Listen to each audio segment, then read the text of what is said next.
अस्सलाम वालेकुम बच्चों, आज 9th स्टैंडर्ड इंग्लिश के एक नए लेसन के साथ आपके सामने हाजिर हैं। ये वीडियो मुंबई महानगर पालिका के वर्चुअल क्लास की तरफ से पेश किया जा रहा है। मैं Ansari Rashid Akhtar 9th standard English के एक नए लेसन के साथ। तो चलिए शुरू करते हैं आज का हमारा लेसन।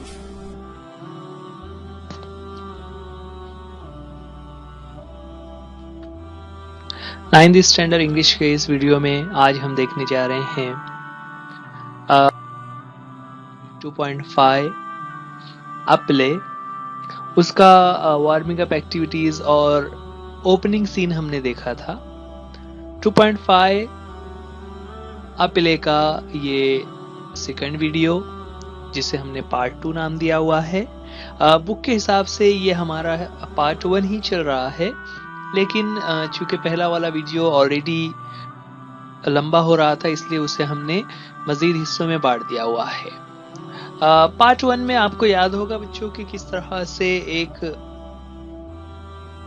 जो अनजान शख्स है जिसे डिसिपल कहा हुआ है ना, जो कि एक किसी बुजुर्ग का चेला है, किसी संत का चेला है, वो इस अंधेर नगरी में आता है जहां का ये इवेंट चल रहा है। राइट, स्टेज पर हमें बताया गया कि 2 पहरेदार खड़े हुए हैं और वो अपने राजा का आने का वेट कर रहे हैं, और फिर उनकी बातों से अंदाज होता है कि किस तरह से वो अंधेर नगरी है जहां पर सारे निज़ाम उल्टे पुल्टे हैं, हर चीज की कीमत सेम है, चाहे कोई कितनी ही कीमती चीज हो, चाहे कोई कितनी ही बेकीमत चीज हो, सबको यकसा कीमतों में फरोख्त किया जाता है।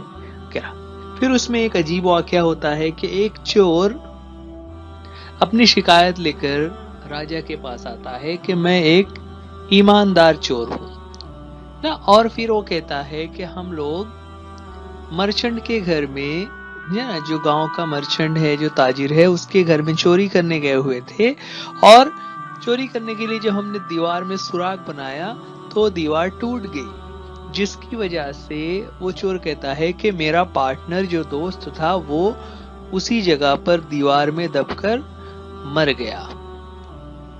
अब जब ये बात वो कहता है और फिर आगे कहता है कि वो मेरा इकलौता दोस्त था और मैं चाहता हूं कि उस ताजिर को, उस व्यापारी को इसकी सजा मिलनी चाहिए कि उसने इतनी कमजोर दीवार क्यों बनाई। उस पर चूंकि अंधेर नगरी और चौपट राज है, इसलिए राजा कहता है कि हाँ ठीक है, उस व्यापारी को हाजिर किया जाए। इतने में जो वहां पर पहरेदार खड़े हुए हैं उसमें से एक पहरेदार जाता है और उस मर्चेंट को लेकर दरबार में हाजिर होता है। यहाँ तक हमने स्टोरी देखी थी।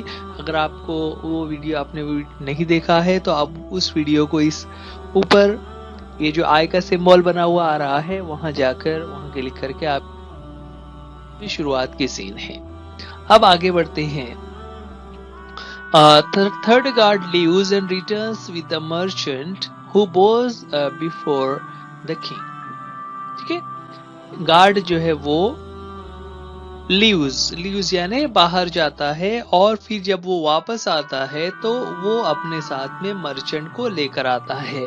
मर्चेंट दरबार में आते ही बोज बिफोर द किंग, दरबार में वो झुककर आदा करता है और फिर कहता है मर्चेंट सेज, है ना, ये जो मर्चेंट के आगे 2 कोलन लगे हुए हैं, इसका मतलब क्या होता है, मर्चेंट कह रहा है।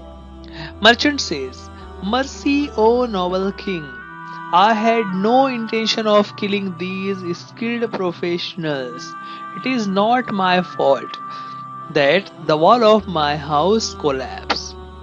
क्या कहा उसने कि I had, सबसे पहले तो उसने कहा मर्सी ना, मर्सी यानी रहम की भीख मांगना, कि वो कह रहा है मुझ पर रहम कीजिए। ओ नोबल किंग, है ना, किंग को वो मुखातब कर रहा है कि आप कितने नोबल और कितने नेक और कितने समझदार, कितने महान राजा हैं, तो आप मुझ पर रहम कीजिए। क्यों ऐसा कह रहा है तो आगे कहता है I had no intention, intention कहते हैं इरादे को, तो आई हैड नो इंटेंशन, मेरा कोई इरादा नहीं था कि मैं इन प्रोफेशनल यानी जो एक्सपर्ट और माहिर चोर हैं, इन माहिर पेशावरों को मेरा मारने का, किलिंग का कोई इरादा नहीं था।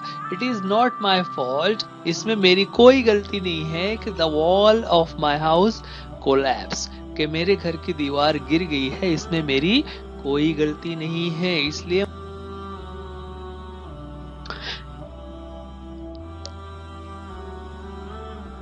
उस पर आगे उसने कहा, उसने एक्चुअल में क्या कह दिया कि इसमें मेरी कोई गलती नहीं है, बल्कि जो दीवार बनाने वाला मिस्त्री है उसकी गलती है ना, जो ब्रिक लेयर है उसकी गलती है।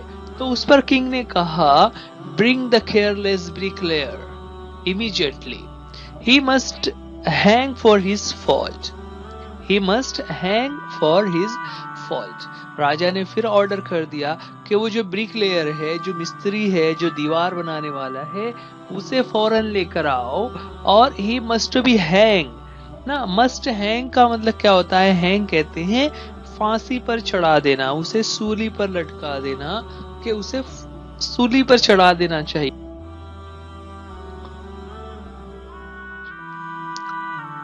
ना। तो इस तरह जब मर्चेंट ने शिकायत की कि my house has been recently build, it is the fault of the brick layer who carelessly build such a weak wall, कि वो जो ब्रिक लेयर है, जो मिस्त्री है, उसने बहुत ही केयरलेसली, लापरवाही के साथ कमजोर दीवार बनाई थी, इसलिए इसमें उस ब्रिक लेयर की गलती है। तो जो एक गार्ड वहां पर खड़ा हुआ था, he leaves and returns with the brick layer, है ना। गार्ड फिर वो अपने साथ ब्रिक लेयर को लेकर, यानी उस मिस्त्री को लेकर वापस आता है।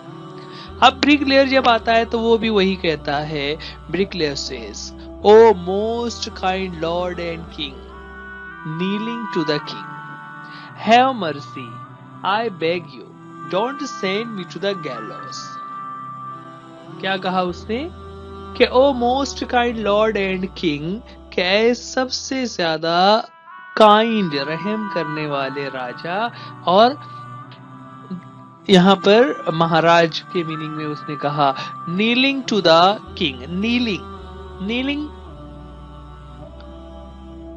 नीलिंग कहते हैं घुटनों के बल बैठ जाना। घुटनों के बल बैठ जाना मतलब यहाँ पर बहुत ज्यादा आजिजी करना ना, कि नीलिंग टू द किंग, आजिजी से उसने कहा, हैव मर्सी, मुझ पर रहम कीजिए, आई बेग यू, मैं आपसे भीख मांगता हूँ। बेग यू का मतलब यहाँ पर मैं आपसे भीख मांगता हूँ, मैं आपसे दरखास्त कर रहा हूँ, मैं इल्तिजा करता हूँ कि don't send me to the gallows, कि मुझे गैलोज यानी सूली पर मत चढ़ाइए, मुझे आगे उसने कहा, I agree that I built the wall which collapse and killed a man, but it was not due to my carelessness ना। ब्रिक लेयर ने भी वैसा ही कहा कि I agree that I built the wall, कि ये बात तो सच है, मैं इस बात को एग्री करता हूं, मैं मानता हूं कि ये जो वॉल है, इस वॉल को मैंने ही बनाया था, मैंने ही उसको बिल्ट किया था, उसकी तामीर की थी, विच कोलैप्स, जो कि गिर गई है। लेकिन आगे वो कह रहा है कि it was not due to my carelessness, इसमें मेरा कोई भी केयरलेसनेस यानी लापरवाही नहीं है, इसमें मेरी।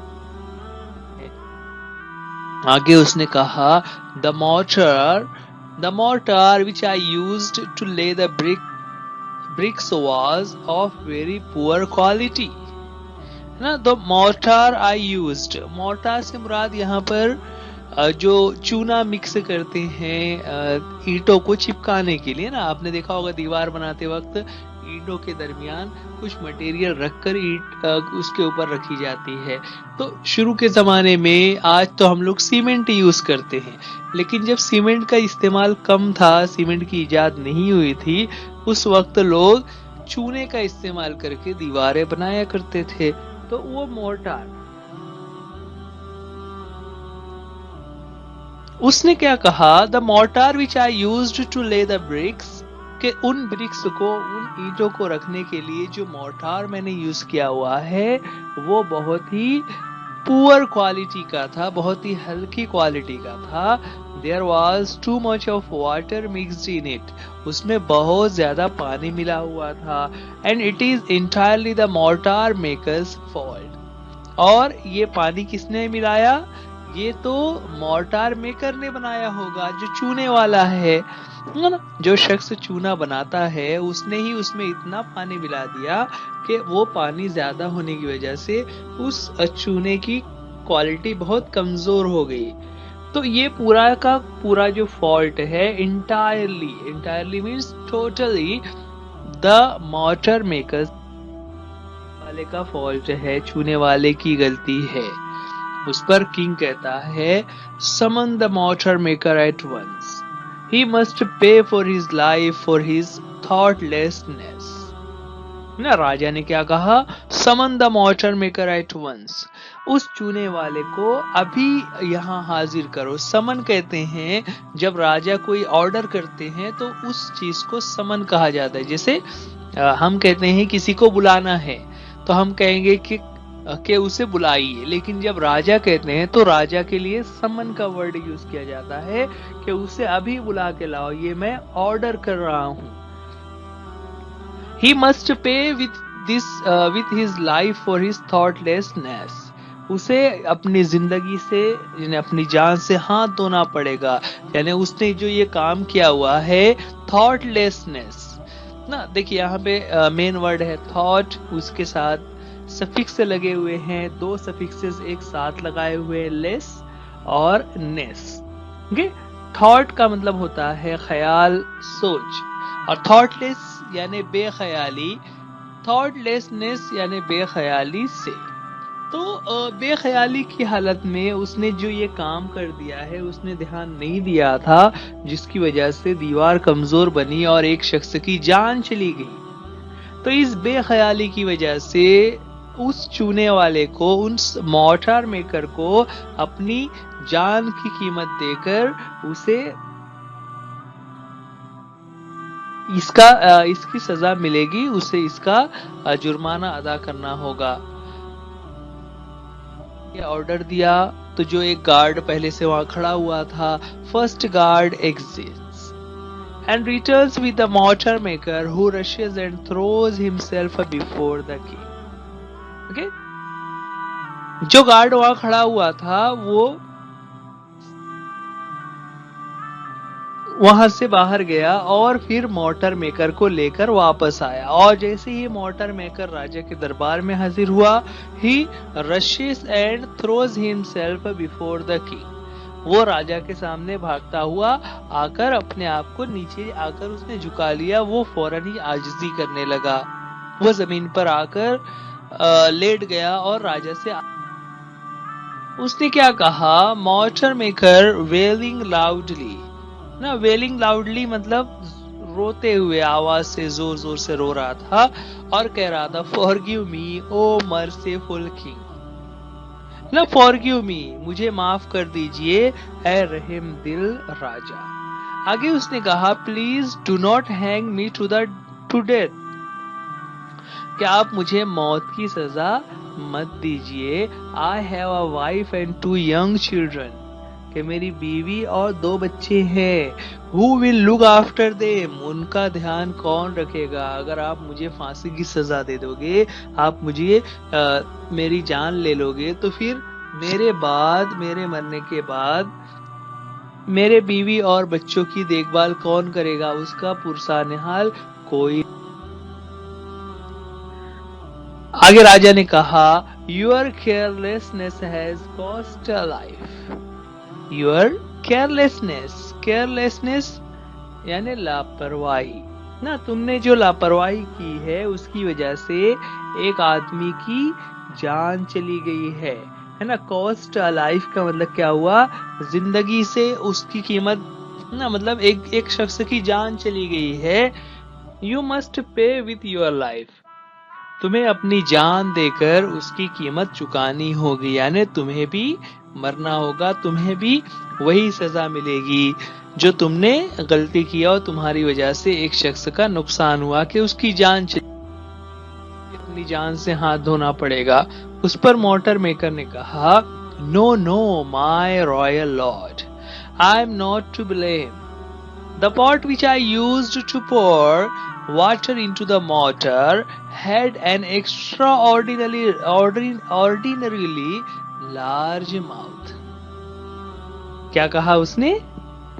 No, no, my lord, कि नहीं नहीं महाराज, I am not to blame, कि मुझ पर ये इल्जाम नहीं आ सकता, यानी मेरी कोई गलती नहीं है, मुझे ब्लेम मत कीजिए, मुझे गुनहगार मत बताइए। क्यों? आगे वो कह रहा है, the pot which I use to pour water into the mortar, कि वो बर्तन, वो मटका जिसके जरिए से मैं पानी मिलाता हूँ, है ना, जो चूने में पानी मिलाता हूँ, वो जो बर्तन है, वो जो मटका है, वो had an extra ordinarily large mouth, उसका जो मुंह है वो ऑर्डिनरी के मुकाबले में एक्स्ट्रा ऑर्डिनरीली लार्ज था, ज्यादा ही बड़ा था ना। जो मटका मैं यूज कर रहा था, उस मटके का मुंह ज्यादा बड़ा था और उस मटके से मैं उस चूने में पानी मिलाता। बड़ा होने की वजह से क्या हुआ? So excess water poured out into the mortar mixture, उस मटके का जो मुंह है वो बड़ा था, इसलिए ज्यादा पानी चूने में मिल गया हुआ है। आई वॉज हेल्पलेस, मैं हेल्पलेस था, मैं लाचार था, यानी मैं उसमें कुछ नहीं कर सकता था। It is the potter's fault for making such a useless pot. क्या कहा उसने? It is a potter's fault, इसमें उस पॉटर का फॉल्ट है। पॉटर यानी कुम्हार, है ना, जो मिट्टी के बर्तन बनाता है। तो ये जो मटका जिस शख्स ने बनाया था, इसमें उसकी गलती है कि उसने ऐसा यूजलेस पॉट बनाया, ऐसा फजूल और बेकार बर्तन बनाया जिसका मुंह बड़ा हुआ था, जिसकी वजह से ज्यादा पानी गिर रहा था। देखिए, अब यहाँ तक स्टोरी हमें क्या समझ आ रही है कि हर शख्स एक दूसरे पर इल्जाम देते चला जा रहा है ना। पहले जो है वो एक मर्चेंट था, उस मर्चेंट ने ब्रिक लेयर पर इल्जाम लगाया। ब्रिक लेयर ने क्या किया? ब्रिक लेयर ने मोर्टार मेकर पर इल्जाम लगा दिया। अब मोर्टार मेकर जो है वो अपने ऊपर इल्जाम ना लेते हुए वो king says let the potter be bought here at once, है ना, उस पॉटर को, उस कुम्हार को अभी यहाँ पर हाजिर किया जाए। He must be executed for molding such a useless pot, such useless pots.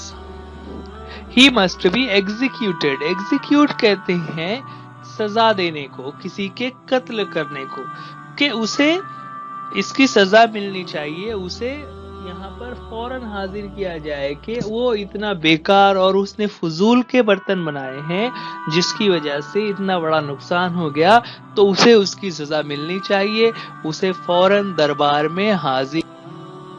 ऐसे ही राजा उसे दरबार में हाजिर करने का कहते हैं तो गार्ड जो है leaves and re enter with the Potter, guard वहां से बाहर निकलता है और फिर पॉटर को लेकर वापस दरबार में।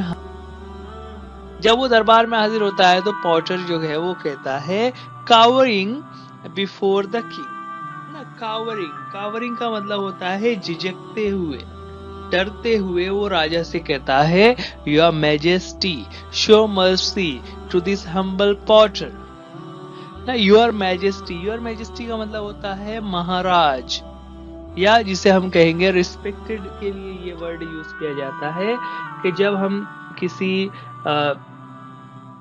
शख्स को रेस्पेक्ट शो करना चाह रहे हैं तो यूर मैजेस्टी कहते हैं। आमतौर से राजा वगैरह के लिए ये अलकाब होते हैं, जिसे हम उर्दू में कहते हैं इज्जत मआब, है ना, या हिंदी में हम कहते हैं कि महाबली, महाराज, इस तरह के words. So your majesty show mercy to this humble potter, कि इस गरीब और कमजोर पॉटर के ऊपर रहम कीजिए।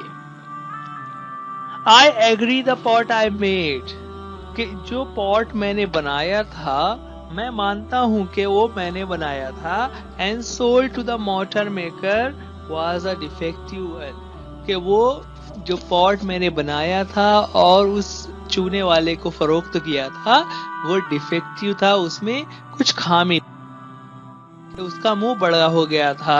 आगे वो कहता है, Potter says but I am not guilty. Guilty कहते हैं मुजरिम होना को, गुनहगार होना को, कि मैं इसमें कोई मेरी गलती नहीं है। क्यों गलती नहीं है? तो आगे वो कह रहा है कि as I was moulding that pot I heard the sweet delicate tinkling of anklets. क्या कहा उसने कि as I was moulding that pot. As का मतलब होता है व्हेन, कि when I was moulding that pot, जब मैं उस बर्तन को बना रहा था, है ना, मोल्डिंग यानी बर्तन को बनाना, तो तभी आई heard the sweet delicate tinkling of anklets. Anklets कहते हैं पाजेब को, जो पैर में पाजेब पहनी जाती है ना, जिसे घुंघरू भी हम कह सकते हैं। तो उस घुंघरू की आवाज जो है वो आ रही थी, और वो भी कैसी थी? स्वीट डेलिकेट टिंकलिंग ऑफ पाजेब ना, कि वो एक हल्की सुरीली और बहुत ही अच्छी छन छन की आवाज मेरे कानों में पड़ी। आई हर्ड, जैसे ही मुझे वो आवाज है, Potter says, it was the moneylender's daughter. She distracted me just as I was shaping the mouth, and it became too wide. क्या कहा उसने? It was the moneylender's daughter, कि ये मनी लेंडर की लड़की थी ना। मनी लेंडर कहते हैं साहूकार को। आमतौर से इस तरह के लोग गांव में होते हैं जो दूसरे लोगों को कर्ज देते हैं और फिर उस पर वो इंटरेस्ट वसूल करते हैं। इस तरह वो बहुत दौलतमंद और अमीर होते चले जाते हैं। तो वो जो मनी लैंडर था उसकी लड़की थी, उसके पाजेब की छन छन की आवाज से मैं डिस्ट्रैक्टेड हो गया था। She distracted me just as I was shaping the mouth and it became too wide, है ना। जैसे ही जिस वक्त मैं उस बर्तन का मुंह बना रहा था, यानी उस मटके के मुंह के पास मैं उसकी शक्ल दे रहा था, तो तभी वो छन छन की आवाज मेरे कानों पर पड़ी, जिसकी वजह से मैं डिस्ट्रैक्ट हो गया, मेरी तवज्जो हट गई। और फिर उसकी वजह से हुआ क्या? इट बिकेम टू वाइड, उसका मुंह बहुत बड़ा हो गया, बहुत। राजा ने उसकी बात को सुनते हुए कहा, bring the money lender's daughter here this very instant, she must be sent to the gallows for disturbing this poor potter at work. देखिए अब राजा ने फिर क्या कहा, bring the money lender's daughter here this very instant. This very instant का मतलब होता है इमीडिएटली, राइट नाउ, फौरन, कि फौरन उस मनी लेंडर यानी साहूकार की बेटी को यहाँ पर हाजिर किया जाए। She must be sent to the gallows, उसे सूली पर लटका दिया जाएगा, for disturbing this poor potter at work, कि भाई जो पुअर पॉटर है उस बेचारे कुम्हार को जब वो काम कर रहा था तो उसको डिस्टर्ब करने की वजह से उस मनी लेंडर की लड़की को, उसकी बेटी को, उसकी वजह से ये सारी गड़बड़ हुई है ना। First guard leaves and enters with the money lender and his daughter, ना। मनी लेंडर और उसकी डॉटर को लेकर गार्ड दरबार में। अब जैसे ही वो लोग दरबार में आते हैं तो money lender in a desperate voice, O just king spare my daughter, है ना। डिस्परेट यानी नाउमीदी के साथ डरते हुए वो राजा से कहता है कि ओ जस्ट किंग। जस्ट का मतलब यहाँ पर होता है इंसाफ करने वाले, कि ए इंसाफ पसंद राजा, स्पेयर माई डॉटर, स्पेयर का मतलब होता है छोड़ देना, कि मेरी बेटी को छोड़ दीजिए, यानी मेरी बेटी को माफ कर दीजिए। She is my only child and to be wedded next Monday, है ना, वो मेरी इकलौती लड़की है, यानी मेरी कोई दूसरी औलाद नहीं है, वो मेरी अकेली बेटी है, इकलौती औलाद है, और अगले मंडे को, अगले पीर को उसकी वेडेड यानी शादी होने वाली है। सुनकर उसकी बेटी जो कहती है वो कहती है, O do not fret father, the king will not hang me. देखिए अब वो लड़की ने क्या कहा कि O do not fret father, ना, डू नॉट फ्रेट का मतलब होता है परेशान ना हो, ना, फ्रेट यानी परेशान होना, तो मना करे कि डू नॉट फ्रेट, आप बिल्कुल भी परेशान ना हो। The king will not hang me, राजा मुझे बिल्कुल भी हैंग नहीं करेंगे, हैंग यानी सूली पर चढ़ा देना, वो मुझे सूली पर नहीं चढ़ाएंगे। उसके बाद आगे वो कहती है टू द किंग, यानी राजा से मुखातिब होकर कहती है, योर मोस्ट एस्टीम्ड हाईनेस, क्या सबसे अजीम राजा। यहाँ पर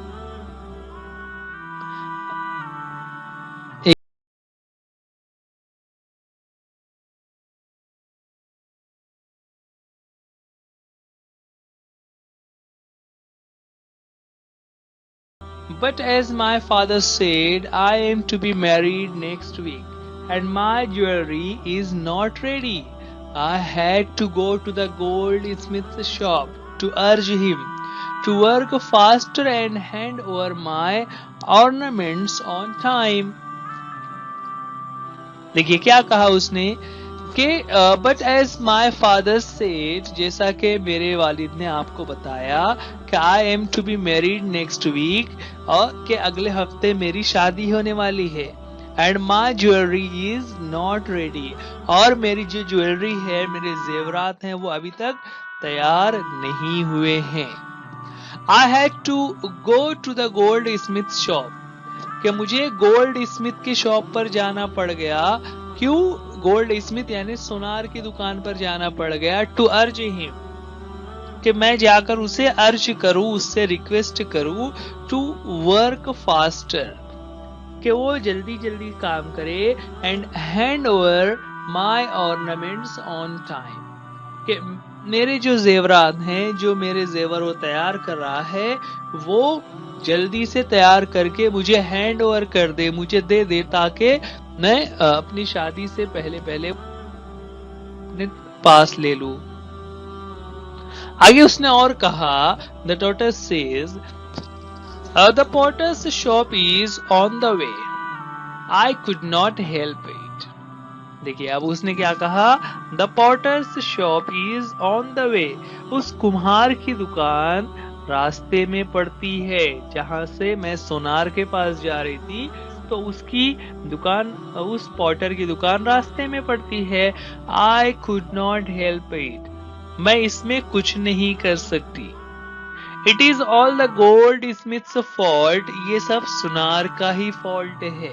क्यों ऐसा वो कह रही है? Had he delivered my ornaments on time, I would not have been forced to go past the potter's shop. अब जो देखिए यहाँ पर ये जो had he delivered my ornaments on time, I would not have been forced, ये जो तरतीब इस्तेमाल की गई है had की, ये कंडीशनल क्लॉज होता है ना।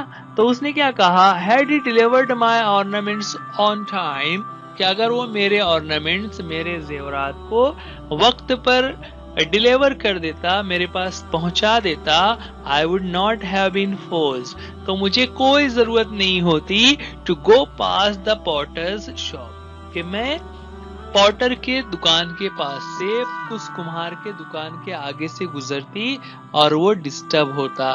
तो ये क्यों कर हो रहा है? क्योंकि उस गोल्ड स्मिथ ने टाइम पास किया, मेरे जेवरात उसने वक्त पर नहीं बनाए, इसी वजह से मुझे वहां पे जाना पड़ा।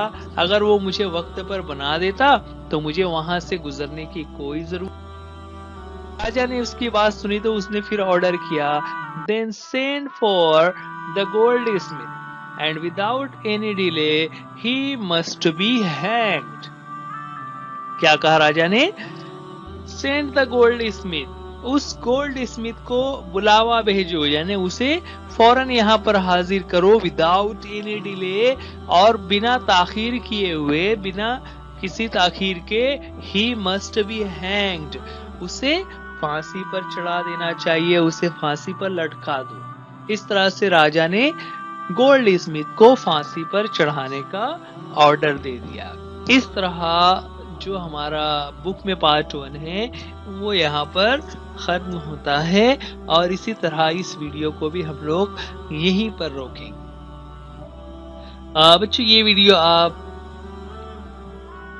बृहन्मुंबई महानगर पालिका BNC EJU उर्दू स्टैंडर्ड 9 इस चैनल पर देख रहे थे। आप इस वीडियो को लाइक कीजिए, चैनल को सब्सक्राइब कीजिए, वीडियो को अपने दोस्तों में शेयर कीजिए। अगर वीडियो में कोई बात ना समझ आ रही हो तो आप हमें कमेंट्स में भी पूछ सकते हैं, या अपने टीचर से भी आप उस ताल्लुक से बात कर सकते हैं। वीडियो देखने के लिए thank you. So dear students, आज के लिए इस वीडियो में इतना ही। वीडियो देखने के लिए थैंक यू। अल्लाह हाफिज, गुड बाय।